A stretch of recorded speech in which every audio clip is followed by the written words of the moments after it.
Okay, hi, hello, it's me again, Emily. For anyone new here, my name is Emily, and I host the Magpie Book Club, or I'm about to. All that is kind of like in the works right now, although I do have like 4 more days to finish a decently big video, and I'm very behind on it because I haven't started it. So that's great. Anyway, I'm here today to do an August reading wrap-up because I actually read 4 books in August, which is like it was my goal to read 4 books or 5 books, but 4 or 5 is usually my goal, and I read 4 of them. I have 3 of them in physical copies, and 1 was an audiobook. And before anyone gets up in arms about audiobooks, it's still reading, technically, because it's still consuming the same media.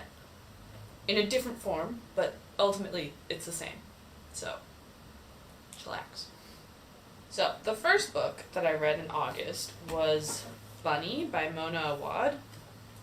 I really liked it, actually. So, the description for it is, Samantha Heather Mackey is an outsider in her small, highly selective MFA program at Warren University. In fact, she is utterly repelled by the rest of her fiction-writing cohort, a clique of unbearably twee, rich girls who call each other Bunny. But then the Bunnies issue her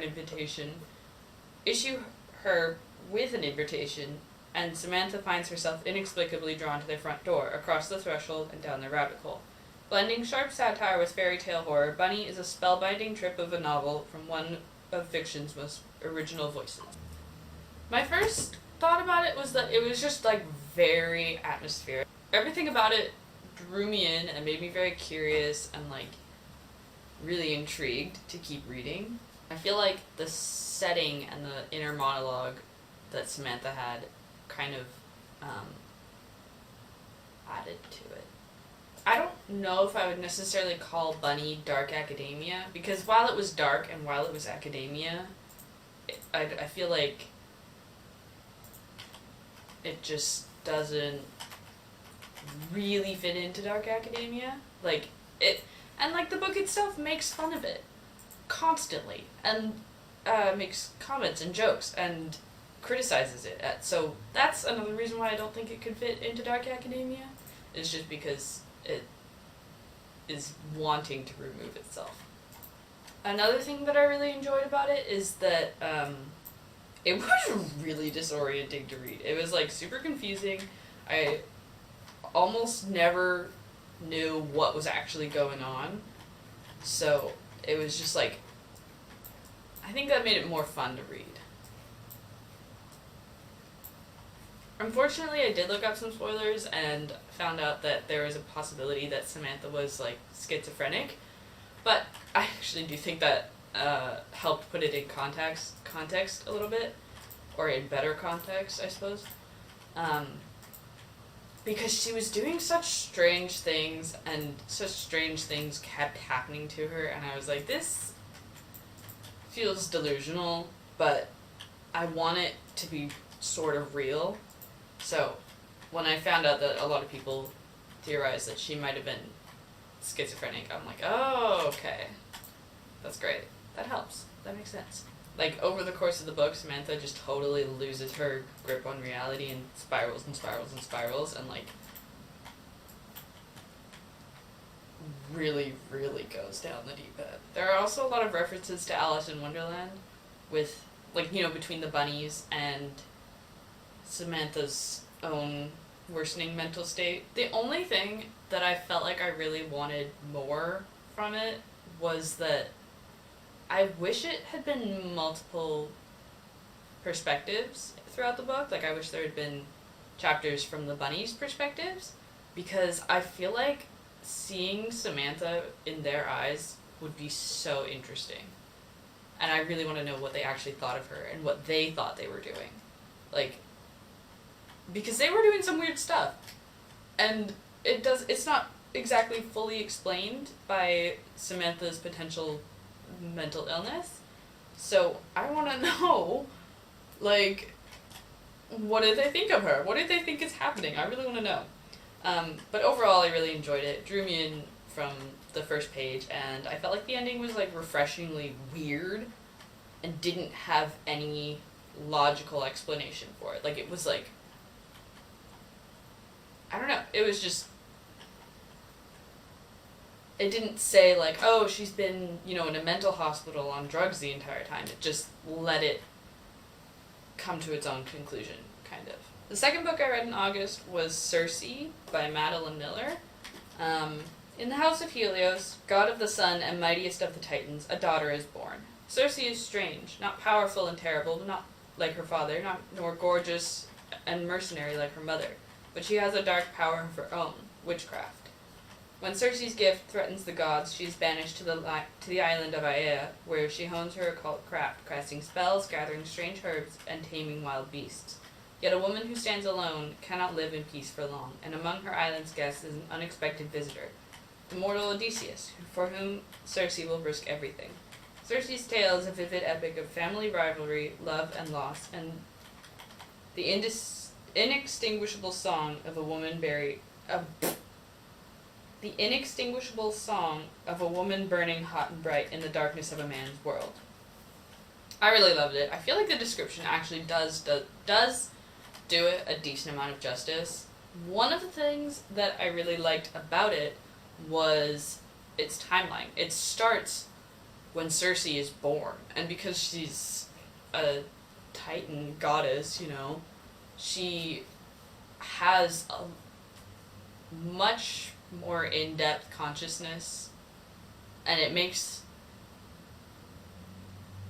the timeline more interesting, because, you know, she's fully conscious from the time she's a baby, and she grows so fast, and then she meets Prometheus, and it goes on and on. The reader, much like Circe herself, only really gets snippets of what kind of growth of civilization is going on outside of her island once she's on the island. So it just doesn't distract Circe's story very much, which is really nice. I feel like sometimes the events that are happening outside of one particular person's universe can sometimes be distracting from their own. The entire book is structured around allowing the reader to understand Circe's immortality and power, and how it impacts all of the other people around her, whether they be mortals or other gods or whatever. I really enjoyed watching her come into her power with her spells and potions and stuff, and all of the ways that she interacted and lived on her island, interacted with the animals and plants and lived on her island. Also, the way that her magic was described just felt so much more realistic than some other descriptions that I've read. I don't know. Magic is so strange to describe because it's not something that we have with us now. Like, it just doesn't work like that. But it's a really fun storytelling device, and it's really fun world building, so I don't know.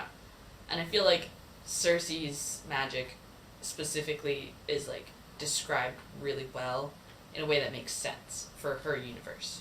That being said, there were parts of the book that I just didn't connect with quite as strongly. Like, I feel like sometimes her anger and frustration at the gods and the men around her, just, I couldn't feel it as well as maybe I should have or I wanted to. I know she was mad, but I don't know. It kind of made Circe feel a little bit two-dimensional because she just sort of let the time pass around her, which is, I understand, because she's like an immortal Titan goddess, she kind of just lets time pass, because that's how you would exist, basically. But I found it kind of irritating, because I think if it had been more emotional, it would have been a 5-star read for me. As it stands, it was 4, I think. Maybe a bit more. Like, I still really liked it, but I think that would have made it better for me. Her character development, though, was the redeeming factor in this book. It would have maybe been like a 3.5 stars for me, but she grew so much over the course of the book, so I feel like that made it into a 4-star read and just made it better. That was Circe by Madeline Miller. I gave it 4.5 stars on Storygraph, and I think Madeline Miller will definitely be an auto-buy author for the rest of time for me. I do have the Song of Achilles, but I don't have it with me. It's at home in Canada, so it's going to be a while until I can actually get to reading that. But I am very excited for it, so yeah. The third book I read was Legends and Lattes by Travis Baldree. This is the one that I read on audiobook. Okay, so I pulled up the description on my phone, and it says, worn out after decades of packing steel and raising hell, Viv, the orc barbarian, cashes out the warrior's life with one final score. A forgotten legend, a fabled artifact, and an unreasonable amount of hope lead her to the streets of Thune, where she plans to open the first coffee shop the city has ever seen. However, her dreams of a fresh start pulling shots instead of swinging swords are hardly a sure bet. Old frenemies and Thune's shady underbelly may just upset her plans. To finally build something that will last, Viv will need some new partners and a different kind of resolve.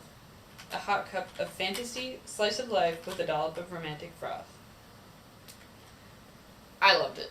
It was so fun to read. It's cozy fantasy, so it was just easy. And actually, this is the one, by the way, that I listened to on audio. I think I mentioned that already. But I think I enjoyed it more on audio because I feel like maybe reading the physical book just wouldn't have kept me as interested. But while I was listening to it on audio, I could clean, I could do art projects, I could basically do whatever I wanted and still be listening to it and kind of still consuming that media and understanding it. So I actually really like the audiobook format for this, which is rare because I don't usually enjoy audiobooks. From some quick Googling, I don't think it's YA, but it kind of felt like it, maybe just because it was so calm and chill and that was kind of the vibe. It didn't really feel like YA writing though. It felt more adult, just not graphic or gory or depressing in any way. So maybe I just mean that it was slightly happier than usual. Anyway, all that being said, I actually really, really did enjoy Legends and Lattes. I feel like it being one of the top names in cozy fantasy, I think it definitely lives up to that, and it was really fun. I'm not going to say it was a brain-off read, because it wasn't. There are books that I've read that are just turn your brain off, read the book, escape into some fantasy world. This was not that. I don't fully know how to explain the difference, which maybe means there is no difference, but I think there is a difference, and I'll come to that description of it later, I think. I don't know. In terms of the actual content of the book, it was definitely a character-focused story, for sure. The plot wasn't really that intense. And a lot of the book was focused on character development, because it had to be. It makes sense. You can't go from being a mercenary to a barista and not think you're going to have some character development, right? I found the main cast so lovable and three-dimensional. Every single one of them, were just so enjoyable to read. And I feel like even the background characters and side characters were so distinct and just more interesting than some other books, I guess, that I've read. I really enjoyed how they interacted with each other as well, and how they took care of each other, and how the entire story was just about fostering community, essentially, and taking care of each other, and, like, loving the people around you and the things you do. And then also, I liked how the conflict got resolved in this. I found that it was really nothing about it left me nervous. Like, it got resolved, it fixed itself, they made a nice little deal, and nobody had to be stressed about anything. They just had to give some lady some croissants. Like, it's very chill. I like it. So, if you're looking for cozy fantasy, or just something relaxing to read, I would definitely recommend this, because it was amazing. Finally, the fourth book that I read in August, and unfortunately the one I liked the least, was The Wolf Den by Elodie Harper.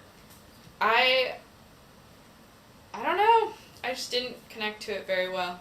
And I honestly debated DNFing it, but I ultimately decided, like, I don't want to quit reading it right now, because I feel like I've DNF'd a lot of books recently, and I just kind of want to, like, actually read stuff and, like, stick with things. Also, I bought it. Even though I did buy it off Marketplace, I still bought it, and I have it in my possession, so I felt a little bit guilty about not reading it. I think the main reason I didn't connect with it was just the narration felt so passive, and even though Amara as a character, like, she did go out and do a lot of stuff, I just feel like her narration wasn't very active, and everything was just passing her by, and she was just, like, not present in it, which is, I mean, trauma maybe, but I don't think that's what was happening. Also, it seems like there should be an aspect of feminine rage in this book, from what I've read online and, like, reviews and stuff, and, like, the general tone of the book, the event, the settings, everything that happens. But there isn't, as far as I can tell. Unless I've misread it somehow, I just, like, could not see that, and I couldn't connect to it, so I kind of didn't like that. It was also extremely slow-paced, which is sometimes fine. Sometimes I'll excuse a slow-paced book, because it's the first in a trilogy. So there's lots of room for, you know, character growth and other events in later books. So, my camera cut me off a while ago because it died, so I had to charge it for a second. But basically I was talking about The Wolf Den, and it was slow-paced, the characters weren't developed well, or as well as I wanted them to be, and I just didn't really connect with it. So I didn't like it. I gave it 2.75 stars on Storygraph, because I didn't feel bad enough to be a 2-star read, but I didn't like it enough for it to be a 3-star read, so that was about the middle ground. So yeah, that was kind of everything that I read in August. And then I have a couple of books on my September TBR. So I've got Drive Your Plow Over the Bones of the Dead by Olga Tokarczuk, I think. I have Creatures of Passage by Morowa Yejide. I have Build Your House Around My Body by Kupersmith. And The Extinction of Irena by Jennifer Croft. So I'll hopefully be reading those in the next couple weeks. And then I'll do another reading wrap-up for September, hopefully. And then, like, my book club video might not be out for a couple more days because I haven't worked on it at all, pretty much, and I've been meaning to, but I haven't, so. Also, sorry if you can hear the laundry machine in the background. I had to do laundry, so it's on. Anyway, have a good day.